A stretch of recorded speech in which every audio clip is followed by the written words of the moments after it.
What's up, cooks? Welcome to the Card Kitchen. I am the Card Chef, and today we are theory crafting some decks that I put together in my head to figure out which builds of Arceus, as well as some other cards, would do well together in a deck. Some of them seem pretty obvious, so maybe you guys will notice this as well. But the first one we're going to talk about is Arceus EX with Heatran and Rotom. So Heatran and Rotom both have the speed link ability, which basically means they have free retreat as long as a Arceus or Arceus EX is on the field. This could be really good for a couple of reasons. Because they both have free retreat, you can get in and out of the active spot with these Pokemon, bringing in whichever Pokemon you want as often as you want throughout your turns. This means you don't need to be playing things like Leaf or X-Speed as often as other decks do, which could be really good.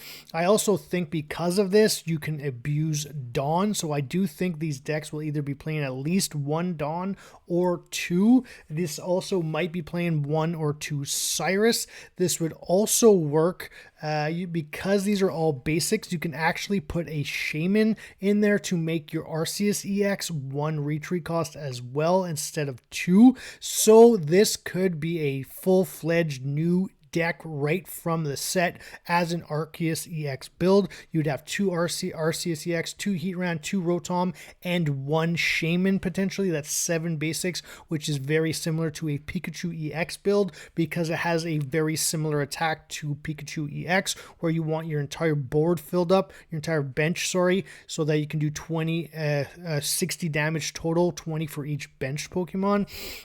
So basically, you can get you can put a energy on your Rotom at the beginning of the game, attack something for 20 damage, Cyrus it out, retreat for free, put a new energy on something like a Heatran, and then potentially Dawn. Of course, that combo is 2 supporters, so you wouldn't be able to do it in the same turn, but you can obviously abuse Cyrus because you can snipe whatever you want with the Rotom, or you can abuse something like a Dawn because of the free retreat. And of course, because you don't want to be playing Leafs or X-Speeds in the deck, by playing the Shaman, as I mentioned, making Arceus EX only a 1 retreat cost. And for all we know, the Arceus, baby Arceus, already has 1 retreat, which means if you put Shaman in this deck, pretty much all your Pokemon would have free retreat. So this is something you can really think about when building these decks going forward. Again, we don't have all the new cards coming out. I do think we are getting another trainer or supporter card that we didn't get to see, but we saw the name. It's Barry, and so we don't know what it's going to do, but we have to wait to see what some of these other cards actually do. But with that being said, let's get into the next group of cards that would work very well for deck building together. These are the next couple of cards that we can combine into a deck to kind of make it worth playing a version of this deck. Magnezone and Raichu would work very well together. First of all, they both have very similar effects, which I know I said in my last video is very annoying, but that doesn't mean they shouldn't be played together because they do have similar effects, which means pardon me, a lot of your Pokemon are going to be taking less damage than they otherwise usually would of their other versions. But what actually makes this pretty interesting is your Magneton and Raichu will still work with Lieutenant Surge. So because we have the Magneton from Genetic Apex, that's electric, you can actually just play metal type energies in this deck to attach to your Arceus and attach to your Magnezone. And then what you can do is, as you ramp for free onto your Magneton, your electric Magneton, basically what you can do is you can then use Lieutenant Surge to take all of those energies and put them onto a Raichu, which would be very, very cool. Of course, you can also just build like an electric type version of that. I'm sure people already have, But because these are new cards and they both work with Arceus, you can have the Magnezone line, the Raichu line, and an Arceus. And then you can also play Lieutenant Surge alongside them. You can also just substitute. You can also just do Dons if you want. But because Raichu takes 2 electric energy, it would be a pretty interesting cook to see it with a Lieutenant Surge, so that you can ramp 2 energy from your Magneton for free, or 2 different Magneton, and then ramp them onto your Raichu. But Don could be a little bit more, have a little bit more variance to it, because then you can also put those free energy from your electric Magneton onto Arceus to get that build up a little bit quicker. So this is cool. Interesting build. It probably won't be one of the stronger builds, but it's just something that you can think about when building those decks. I'm probably going to build all of these decks, to be honest, but this is one of them I think that you could do viably and actually get some wins out of. With that being said, let's get into the next group of cards. So the next group of cards that we would think would work very well in a deck together are Arceus EX, Darkrai EX, and Crobat. This deck will allow you to basically just play Dark Energy, whereas in the Greninja build that you do as well, but you can't put any energy on to your Greninja. This way you can put it onto your Arceus, your Darkrai, or your Crobat, or your Golbat, because obviously the one we will be using is the one from Genetic Apex that can do 40 damage. So you can actually have a pretty good, decent, solid early game attacker. For instance, like say you're up against an Executor EX deck and you go first. On their first turn, they can't evolve, so their Execute is there very vulnerable. So now you can evolve into a Zubat, the one that does 40 damage, and then you can either Giovanni, knock it out right away, or you can put an energy on Darkrai, don it onto your Golbat, and then knock it out that way, because you would be doing 60 damage. So I think like this deck just kind of replaces the Weavile Darkrai deck, and could potentially replace the Darkrai Greninja deck as well, because Crobat can't put 30 damage on any Pokemon. It has to put it on the active, whereas Greninja has more like variance to it. But because this also plays Dark Energy to attack with, and its previous evolutions can attack as well, it's very good. And then Arceus is a colorless, so it can take Dark Energy for its attack as well. If you combine Darkrai and Crobat and Arceus attack all their abilities and attacks in the same turn, you're basically doing 130 from Arceus EX, 50 from Darkrai, and another 30 from Crobat, which means you're doing 180 damage. You're basically knocking out any Pokemon in the game at that point. Even with most Pokemon with giant capes, you are knocking out. So this is actually might be the new meta deck, if I'm being completely honest. But I have another version of Arceus that I think is pretty good with dark Pokemon, and we're going to get into that right now. So this is going to be my first build if I can get the cards I want. If I can pull the Arceus and the Crobat as soon as possible, I don't think it'll be that hard to do. It is a mini set, and it's only one set that's not split like Palkia Dialga. And last time with Mythical Island, I was able to unlock it after like 60 packs. So I'm pretty sure I'll be able to get all the cards I want, but this will probably be the first build. And as you can see, the only card that we're changing is the Darkrai into a Toxicroc build. And the reason why we're doing that is because remember, Arceus EX, its attack ultimate force says attack does 20 more damage for each bench Pokemon on that you have. So you want to fill up your bench as quickly as possible. And what's the best way to do that? Well, not just with Pokeballs, but with Team Galactic Grunt, because Team Galactic Grunt can search a Krogunk from your deck and then put it into your hand. And so now you can search with Team Galactic Grunt and Pokeball and fill up your bench super duper fast. And not only that, but Toxicroc's attack does 40 damage for each heads you get, and it flips a coin for each Pokemon you have in play. So both Arceus and Toxicroc want your bench filled with as many Pokemon as possible. And because Crobat is a dark Pokemon that works with Arceus, this deck completely synergizes and works together probably super duper well. All their attacks, abilities, and everything work together. So I do think this would be a pretty cool build. Whether it's strong or not, I don't know yet, but I think it's going to be a very cool cook.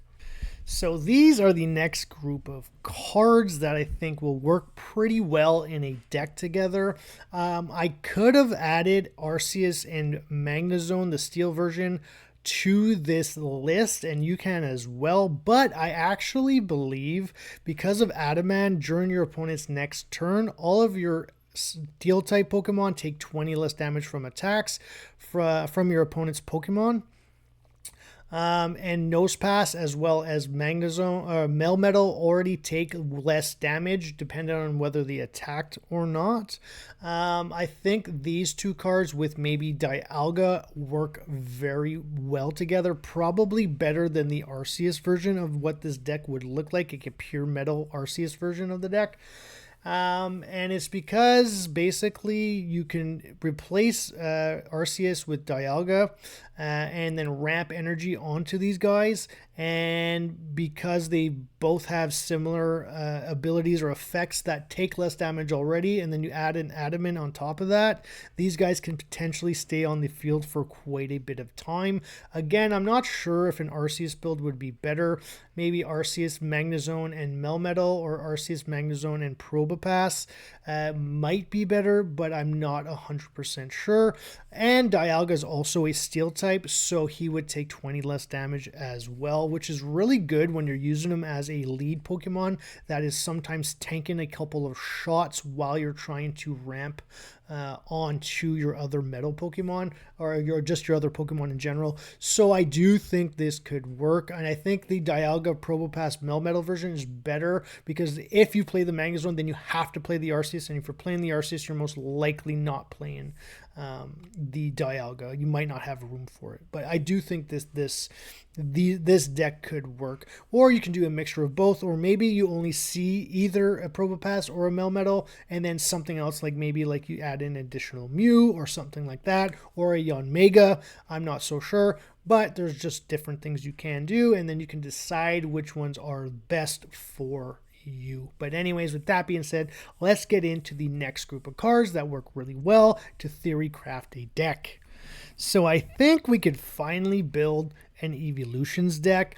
Time will tell, because I'm honestly still fingers crossed that we're getting an EVEX that we can use to evolve into some Evolutions as well. Probably not, but who knows? You never really know. But a Manaphy, Glaceon, Vaporeon deck could work extremely well together, especially with Irida coming out that heals 40 damage from all of your water type Pokemon. This might allow you to create a deck like this because you can Misty and Manaphy ramp a ton of energy and then move them all around with your Vaporeon. You can get your Glaceon loaded up pretty quickly, basically doing 100 to 110 minimum. I forget how the math works for checkup, so I'm not 100% sure, but I do think this is going to be pretty cool to build. Whether we get an additional type of Eevee that can also be played alongside the regular Eevee or not. And then you can also even try to build a deck with the Genetic Apex version of Vaporeon, because Vaporeon does, the one from Genetic Apex, heal itself for 30 damage every time it attacks, like a Lapras EX does. And because you have an Irida that you can heal for 40 damage every time to all of your Pokemon with water energy attached to it, you can get a lot of healing done and potentially stay on the field for quite a bit of time, especially with things like potions and giant capes as well. So this would be a pretty cool deck to build.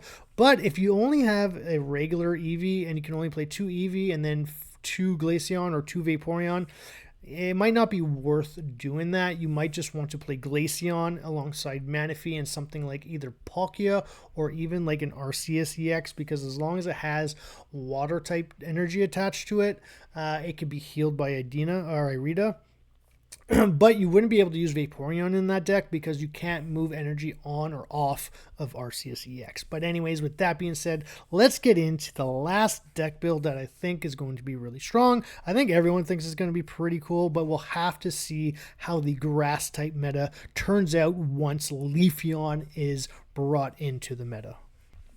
So as we were talking about, it's the Leafeon build, and basically I believe that this can potentially happen is that Leafeon EX just replaces the Executor EX in the Executor EX Celebi build.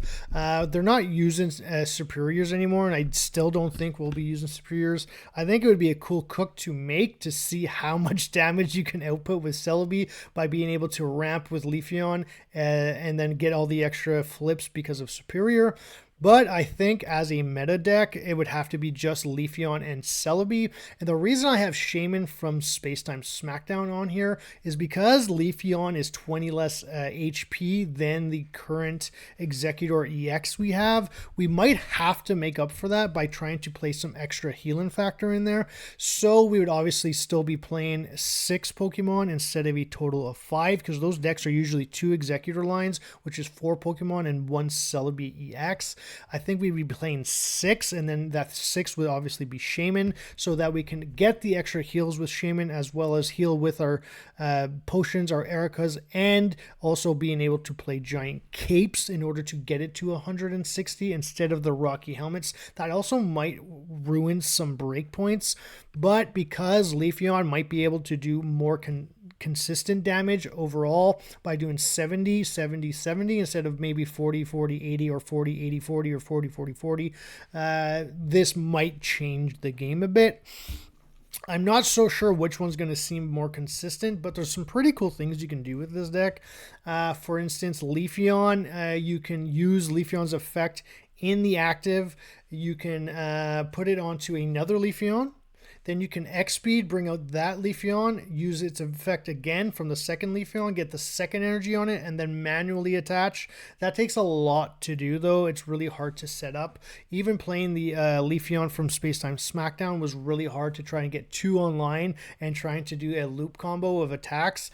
So people figured out that they would just abuse the fossil mechanic. But this deck could potentially work. You could also just start manually loading up on your Leafeon while automatically using the ability to load up your Celebi. Obviously, you would load up your Leafeon as quickly as possible. You would do 1, then the ability, and then you'd probably do the next turn 1 and then ability onto your Celebi, and then just keep using that mechanic and abuse it with things like X-Speed and Leafeon. And in that case, if that's what you're doing, your deck space really starts to get a little bit smaller, and so maybe you can't play Shaman, or maybe you can't play certain other cards like that you would want to play, because now you have to put things like X-Speeds and Leaf into your deck. Only time will tell, but this deck might be good. But right now I'm thinking that Executor EX will still be better than this version, but I could be wrong. Maybe Leafeon needs to be played alongside something like a Venusaur instead, and maybe that deck becomes strong again, but I don't know. Well, only time will tell. But anyways, with that being said, thank you so much for tuning into this theory crafting video. Leave a comment in the comment section below. Like, subscribe, and share. Hit the notification bell as I do post videos daily. Join my Discord and my Twitter to find out when I'm streaming. I'm streaming solely on Twitch now, so be sure to go check me out and follow me on there as well. And as always, keep cooking.